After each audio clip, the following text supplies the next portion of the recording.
एक TV star जिसने industry की सबसे पावरफुल प्रोड्यूसर एकता कपूर को गुस्सा दिला दिया और रातों रात आइकॉनिक शो कसौटी जिंदगी की छोड़ दिया। एक एक्टर जिसने अपनी गर्लफ्रेंड अमिता को छोड़ा और कुछ ही महीनों में दूसरी लड़की से शादी कर ली। और फिर आया नच बलिए का वो कांड जहां करण ने अपने कोरियोग्राफर के साथ इतनी भयंकर लड़ाई की प्रोडक्शन टीम तक हिल गई। सेट पर आर्ग्यूमेंट्स, बिहाइंड द सीन्स तमाशा और सबसे बड़ी बात, फिनाले में ट्रॉफी हारने के बाद करण ने वोटिंग सिस्टम पर ही सवाल उठा दिए। फैंस आज भी कहते हैं गड़बड़ी जरूर हुई थी। दोस्तों, आज हम खोलने वाले हैं वो काले राज जो करण पटेल की चमकती दुनिया के पीछे छुपे हैं। तैयार हो जाइए एक ऐसी जर्नी के लिए जहां हर मोड़ पर एक नया कंट्रोवर्सी है। करण पटेल का जन्म 30 नवंबर 1983 में कोलकाता में हुआ था। हाँ दोस्तों, वो भी एक आम गुजराती परिवार में। उनके पिता रशेश पटेल एक बिजनेसमैन थे और माता ज्योति पटेल एक गृहिणी थी। देखने में तो ये सब नॉर्मल लगता है ना, लेकिन असली कहानी तो अभी शुरू भी नहीं हुई थी। करण का बचपन कोलकाता में शुरू हुआ, लेकिन जल्द ही उनका पूरा परिवार मुंबई शिफ्ट हो गया और यहाँ से शुरू होती है वो जर्नी जो आगे चलकर एक सुपरस्टार बनाने वाली थी। फाइनेंशियली करण का परिवार अपर मिडिल क्लास था, न बहुत अमीर न गरीब, एक स्टेबल जिंदगी थी, कंफर्टेबल थी। करण ने अपनी स्कूलिंग उत्पल शांघवी स्कूल मुंबई से की, पर यहाँ एक ट्विस्ट है दोस्तों, करण पढ़ने में कोई खास अच्छे नहीं थे। हाँ, आपने सही सुना, वो एक एवरेज स्टूडेंट थे जिनका दिमाग किताबों में कम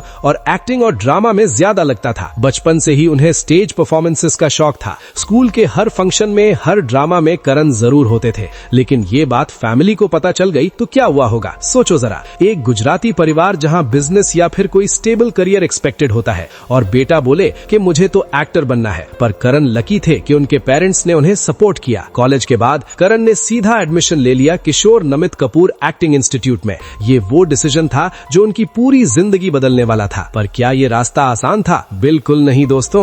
अब आता है असली स्ट्रगल का हिस्सा। 2004 ये वो साल था जब करण पटेल ने टीवी इंडस्ट्री में पहली बार कदम रखा। सिटी ऑफ गॉड नाम का शो था उनका डेब्यू, लेकिन यहाँ से सुपरस्टारडम नहीं मिला दोस्तों। यहाँ से शुरू हुई लंबी और काली रात। एक ऑडिशन से दूसरे ऑडिशन, एक रिजेक्शन से दूसरी रिजेक्शन, ये सिलसिला चल पड़ा। करण को छोटे छोटे रोल्स मिल रहे थे, पर वो बड़ा ब्रेक जो हर एक्टर का सपना होता है वो दूर ही था। 1988 से लेकर 2011-12 तक ऑलमोस्ट 7-8 साल तक करण छोटे रोल्स में ही घूमते रहे। कहानी हमारे महाभारत में उन्हें कृष्ण का रोल मिला। बड़ा रोल था, रिलीजियस शो था, लेकिन फिर भी वो फेम नहीं मिली जो करण डिजर्व करते थे। कस्तूरी सीरियल हो या एक नई पहचान, हर जगह करण मेहनत कर रहे थे, लेकिन किस्मत साथ नहीं दे रही थी। अब सोचो, एक एस्पायरिंग एक्टर जो रोज ऑडिशंस दे रहा है, रोज सुनने को मिल रहा है आप सूट नहीं कर रहे या आप रेडी नहीं हो, कितना टूटा होगा वो अंदर से। फाइनेंशियल स्ट्रगल भी थी, पैसा बचाना पड़ रहा था हर चीज में। सपने बड़े थे लेकिन पॉकेट में पैसे कम। इंडस्ट्री में नेटवर्किंग करना, सही लोगों तक पहुंचना, ये सब कितना मुश्किल होता है ये वही जानता है जिसने स्ट्रगल किया है। करण को भी ये सब फेस करना पड़ा। कई बार तो लगने लगा कि शायद ये इंडस्ट्री उनके लिए नहीं है। पर दोस्तों, ये कहावत बिल्कुल सही है, सुबह से पहले रात सबसे ज्यादा काली होती है और करण के लिए भी वो सुबह आने वाली थी। लेकिन पहले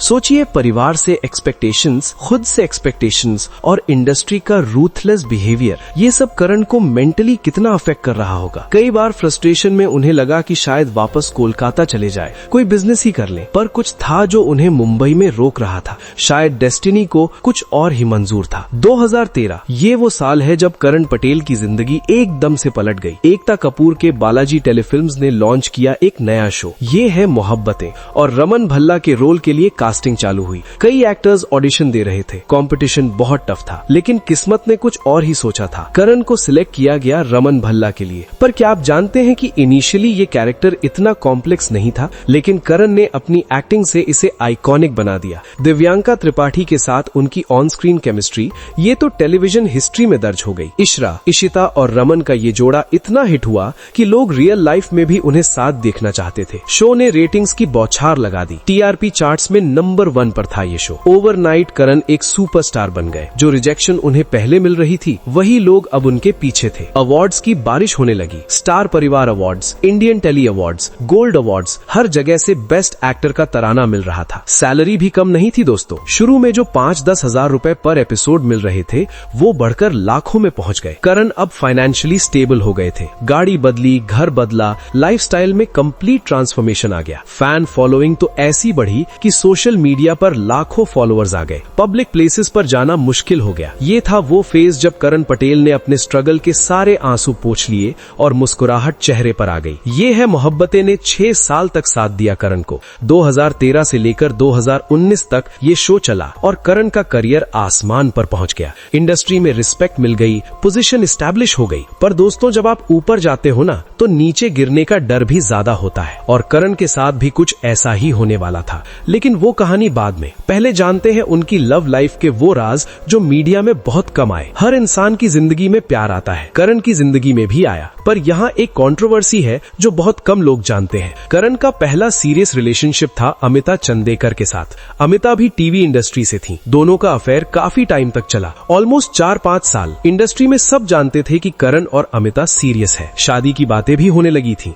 पर अचानक क्या हुआ कि ये रिलेशनशिप टूट गया? ये सवाल आज भी कई लोगों के मन में है। ऑफिशियल रीजन तो कोई सामने नहीं आया, पर इंडस्ट्री के सोर्सेज बताते हैं कि कंपैटिबिलिटी इश्यूज थे। कुछ कहते हैं करियर की वजह से ब्रेकअप हुआ, कुछ कहते हैं पर्सनल डिफरेंसेस थे। जब ये ब्रेकअप हुआ, करण बहुत टूटे, इमोशनली बहुत डाउन थे। उनका फोकस वर्क पर भी कम हो गया था एक टाइम के लिए। पर जिंदगी तो चलती है ना दोस्तों। और फिर एंट्री हुई अंकिता भार्गव की। अंकिता एक टीवी प्रोड्यूसर अभय भार्गव की बेटी थी। इंडस्ट्री कनेक्शन था फैमिली में। करण और अंकिता कैसे मिले, ये भी एक इंटरेस्टिंग स्टोरी है। फ्रेंड्स के थ्रू मिली, बात बढ़ी और प्यार हो गया। पर यहाँ कंट्रोवर्सी ये है कि अमिता से ब्रेकअप के कुछ ही महीनों बाद करण ने अंकिता से एंगेजमेंट अनाउंस कर दी। मीडिया में हंगामा मच गया, लोग सवाल उठाने लगे, इतनी जल्दी कैसे मूव ऑन कर लिया? क्या रिलेशनशिप पहले से चल रही थी? क्या अमिता को धोखा हुआ? करण ने कभी इन सवालों का जवाब नहीं दिया। उन्होंने बस ये कहा कि अंकिता उनकी जिंदगी में खुशी लेकर आई और वो आगे बढ़ना चाहते थे। 2015 में करण और अंकिता की शादी हुई। ग्रैंड वेडिंग थी। इंडस्ट्री के कई स्टार्स आए थे। सोशल मीडिया पर सबने कपल को कांग्रेचुलेट किया, पर कुछ लोग तब भी विस्पर्स कर रहे थे। शादी के बाद करण और अंकिता ने अपनी पर्सनल लाइफ को बहुत ज्यादा पब्लिक किया। हर छोटी सी बात सोशल मीडिया पर, हर सेलिब्रेशन, हर मोमेंट इंस्टाग्राम पर जरूर आता था। कुछ लोगों ने इसे अटेंशन सीकिंग भी कहा, PDA, public display of affection. Karan और अंकिता इसमें बिलीव करते थे, पर कई लोगों को ये ओवर द टॉप लगा। क्रिटिसिज्म आने लगी कि सब कुछ दिखावा लग रहा है। रिलेशनशिप गोल्स का टैग तो मिला, पर साथ में ट्रोलिंग भी हुई। पर दोस्तों, असली कंट्रोवर्सी तो अभी बाकी थी। अभी तो सिर्फ ट्रेलर चला है, पिक्चर अभी बाकी है। ये है मोहब्बतें की सक्सेस के बाद करण को कई ऑफर्स आने लगे और फिर आया एक बड़ा मौका, खतरों के खिलाड़ी सीजन 8। 2018 में करण स्पेन गए शो शूट करने। रोहित शेट्टी होस्ट थे। स्टंट्स करके सबको शॉक कर दिया करण ने। जो सॉफ्ट रोमांटिक हीरो इमेज थी वो यहाँ बदल गई। डेयरडेविल साइड दिखा दिया उन्होंने और फाइनली करण जीत गए, विनर बन गए खतरों के खिलाड़ी के। ट्रॉफी लेके आए, प्राइज मनी मिली और एक नया फैन बेस भी मिला। लोग समझ गए कि करण सिर्फ रोमांटिक हीरो नहीं, एक्शन भी कर सकते हैं। उसके बाद आया नाच बलिए सीजन 9 अंकिता के साथ। 2019 में ये शो आया। कपल डांसिंग कंपटीशन था। करण और अंकिता ने बहुत मेहनत की, रिहर्सल्स में दिन रात एक किया। परफॉर्मेंसेज अच्छी थी, जजेस इम्प्रेस थे, पर ट्रॉफी नहीं मिली। रनर अप बने, सेकंड पोजीशन। लेकिन यहाँ भी कंट्रोवर्सी हुई। कुछ रिपोर्ट्स आई कि करण का कोरियोग्राफर के साथ टिफ हुआ था, क्रिएटिव डिफरेंसेस थे। कुछ कहानियां ये भी आई कि सेट पर आर्ग्यूमेंट भी हुआ था, बिहाइंड द सीन्स टेंशन थी। वोटिंग कंट्रोवर्सी भी हुई। कुछ फैंस का क्लेम था कि वोटिंग में गड़बड़ी हुई, करण को जीतना चाहिए था, पर ऑफिशियल तौर पर कुछ प्रूव नहीं हुआ। इसके बाद करण को कई और रियलिटी शोज के ऑफर्स आए, पर उन्होंने सिलेक्टिव अप्रोच रखी। हर शो में नहीं जाना चाहते थे, इमेज कॉन्शियस थे वो। लेकिन दोस्तों, अब आने वाला है वो सबसे बड़ा स्कैंडल जो करण की जिंदगी की सबसे डार्क चैप्टर बनने वाला था। तैयार हो जाइए।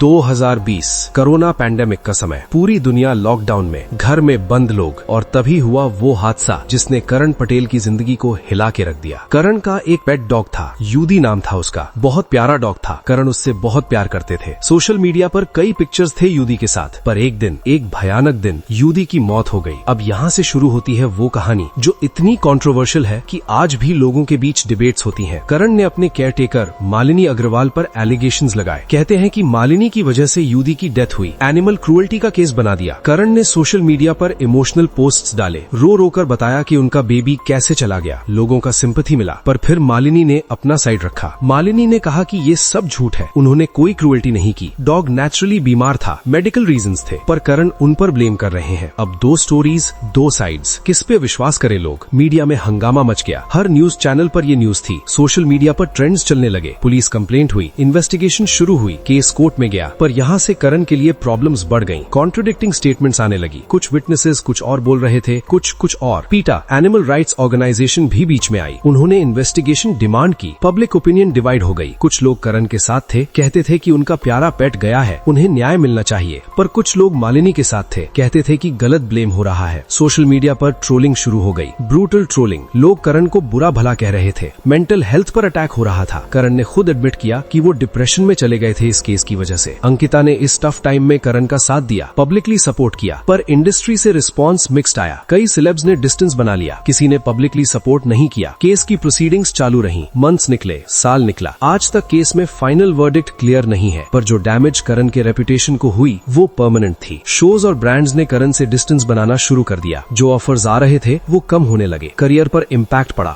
बहुत बुरा इम्पैक्ट। ये कंट्रोवर्सी इतनी बड़ी थी कि आज 2026 में भी लोग याद करते हैं। करण को इस टैग से छुटकारा नहीं मिल पाया। जब भी उनका नाम आता है ये इंसिडेंट जरूर याद आता है। करण ने इंटरव्यूज में कहा कि ये उनके लाइफ का सबसे टफ फेज था। इमोशनली, मेंटली, प्रोफेशनली हर तरफ से टूट गए थे वो। पर क्या ये कंट्रोवर्सी खत्म हो गई? नहीं दोस्तों, इसके बाद भी कई और मुद्दे आए करण की जिंदगी में। दोस्त, अगर आप वीडियो के इस हिस्से तक आ ही गए हैं तो वीडियो को लाइक करके चैनल सब्सक्राइब जरूर कर देंगे। वैसे तो हमने नच बलिए के बारे में थोड़ा मेंशन किया, पर यहाँ के कंट्रोवर्सीज की पूरी कहानी अभी बाकी है। 2019 में जब नच बलिए 9 टेलीकास्ट हो रहा था तब बिहाइंड द सीन्स बहुत कुछ चल रहा था जो कैमरा में नहीं आया। इंडस्ट्री सोर्सेज बताते हैं कि करण का अपने कोरियोग्राफर के साथ मेजर फाइट हुई थी। क्रिएटिव डिफरेंसेस थे, करण कुछ अलग मूव्स ट्राई करना चाहते थे, कोरियोग्राफर का अप्रोच अलग था। प्रैक्टिस सेशंस में आर्ग्यूमेंट्स होते थे। एक इंसिडेंट ये भी आया कि करण ने सेट पर किसी क्रू मेंबर से भी बहस कर ली थी। प्रोडक्शन टीम थोड़ी डिस्टर्ब हुई। दो ऑफिशियली कुछ कंफर्म नहीं हुआ, पर विस्पर्स तो थे इंडस्ट्री में। अदर कंटेस्टेंट्स के साथ भी करण और अंकिता की बॉन्डिंग कम थी, कोल्ड वाइब्स थे। कुछ कपल्स के साथ तो ओपनली कंपटीशन फीलिंग दिखी। हेल्दी कंपटीशन से ज्यादा पर्सनल हो गया था। जब फिनाले में करण दूसरे नंबर पर आए और ट्रॉफी नहीं जीत पाए तब उनकी बॉडी लैंग्वेज से साफ डिसअपॉइंटमेंट दिख रही थी। पोस्ट शो इंटरव्यूज में भी उन्होंने सटल डिग्स लिए, कहा कि वोटिंग सिस्टम पे सवाल उठते हैं और बेस्ट परफॉर्मेंस ऑलवेज विन नहीं करती। जजेस अहमद खान और रवीना टंडन के साथ रैपो अच्छा था, पर फिनाले के बाद कुछ स्टेटमेंट्स आए जो कंट्रोवर्शियल लग सकते थे। मीडिया ने भी इस एंगल को भुनाया। फैंस ने बहुत रोना धोना किया सोशल मीडिया पर, ट्रेंड्स चलाए, पर कुछ नहीं हो सकता था। शो खत्म, करण रनर अप रहे। ये है मोहब्बतें के बाद करण को एक और बड़ा ब्रेक मिला। कसौटी जिंदगी का 2 में मिस्टर बजाज का रोल। मिस्टर बजाज ये कैरेक्टर तो आइकॉनिक है। रोनित रॉय ने ओरिजिनल वर्जन में क्या जबरदस्त एक्टिंग की थी और अब करण को ये जिम्मेदारी दी गई। पर यहाँ से शुरू हुई प्रॉब्लम, कंपैरिजन प्रेशर। हर एक फैन रोनित रॉय से कंपेयर कर रहा था करण को। सोशल मीडिया पर डिबेट्स, रोनित बेटर थे या करण भी अच्छे हैं, ये प्रेशर करण पर बहुत था। शो ज्वाइन किया 2019 में, एंट्री धमाकेदार थी, पर रिव्यूज मिक्स्ड आए। कुछ ने अप्रिशिएट किया, कुछ ने क्रिटिसिज्म की। टीआरपी भी वो परफॉर्मेंस नहीं दी जो एक्सपेक्टेड थी। और फिर अचानक कुछ ही मंथ्स बाद करण ने शो छोड़ दिया। शॉर्ट स्टिंट रही उनकी, रिप्लेसमेंट एक्टर लाया गया। अब यहाँ पर सबसे बड़ा सवाल, क्यों? करण ने ऑफिशियली कहा कि क्रिएटिव डिफरेंसेस थे, पर इंडस्ट्री की गुपशुप कुछ और कहती है। रूमर्स थे कि एकता कपूर और करण जौहर के बीच कुछ डिफरेंसेस आ गए थे, शो की डायरेक्शन को लेकर, कैरेक्टर के ग्राफ को लेकर डिसएग्रीमेंट्स को। कुछ कहते हैं कि करण को लग रहा था कि उनका कैरेक्टर साइड ट्रैक हो रहा है, फोकस कम हो रहा है। शो के प्रोडक्शन के साथ इक्वेशंस खराब होने की भी बातें आई, पर ऑफिशियली कभी किसी ने कंफर्म नहीं किया। फैंस डिसअपॉइंट हुए। उन्होंने उम्मीद की थी कि करण मिस्टर बजाज को नए हाइट्स पर ले जाएंगे, पर वह सपना अधूरा रह गया। ये एग्जिट करण के करियर में एक क्वेश्चनेबल डिसीजन बना। इंडस्ट्री में लोगों ने बात की, इतनी जल्दी शो छोड़ दिया, प्रोफेशनल कमिटमेंट पर सवाल उठने लगे। करण पटेल की एक और पहचान है, सोशल मीडिया पर अग्रेसिव बिहेवियर। ट्विटर पर करण एक्टिव रहते हैं और जब कोई ट्रोल करता है तो वो चुप नहीं बैठे रहते, जवाब देते हैं, कभी कभी बहुत हार्श जवाब। पॉलिटिकल ओपिनियंस भी शेयर करते हैं, और जब पॉलिटिक्स पे बात होती है ना दोस्तों, तो कंट्रोवर्सी होना पक्का है। करण के कुछ ट्वीट्स पर भारी बैकलैश आया। ट्रोल्स ने उन्हें बुरा भला कहा। नेपोटिज्म डिबेट जब इंडस्ट्री में चल रही थी तब करण ने भी अपने व्यूज रखे, पर ये व्यूज सबको पसंद नहीं आए। एक फैक्शन ने सपोर्ट किया, एक फैक्शन ने अपोज किया। इंडस्ट्री इनसाइडर्स के साथ ट्विटर वॉर्स भी हुई, पब्लिक स्पैट्स हुए। करण ने कुछ ट्वीट्स किए, फिर डिलीट कर दिए। पीआर टीम ने शायद एडवाइस दी होगी कि भाई कंट्रोल करो, पर करण को कंट्रोल करना मुश्किल है, ये तो उनका नेचर है। बोलना है तो बोलेंगे, चाहे दुनिया कुछ भी कहे। बॉडी शेमिंग भी हुई करण की, वेट फ्लक्चुएशन हुआ उनका, कभी फिट दिखते, कभी थोड़ा वेट गेन हो जाता। लोगों ने इस पर भी कमेंट किए, क्रूअल कमेंट्स, पर करण ने ये सब भी फेस किया। मेंटल हेल्थ पे ओपनली बात की उन्होंने, डिप्रेशन के हिंट्स दिए इंटरव्यूज में, कहा कि थेरेपी ली है, काउंसलिंग ली है। लॉकडाउन के टाइम पे इमोशनल ब्रेकडाउन्स के बारे में भी बताया। पर यहाँ क्रिटिसिज्म ये आई कि क्या इतना ओवर शेयर करना सही है? प्राइवेसी कहा गई। हर इमोशनल मोमेंट सोशल मीडिया पर डालना, ये भी एक डिबेट है। करण का अप्रोच है, मैं हूँ ऐसा, एक्सेप्ट करो या ना करो। ये एटीट्यूड कुछ लोगों को पसंद है, कुछ लोगों को नहीं।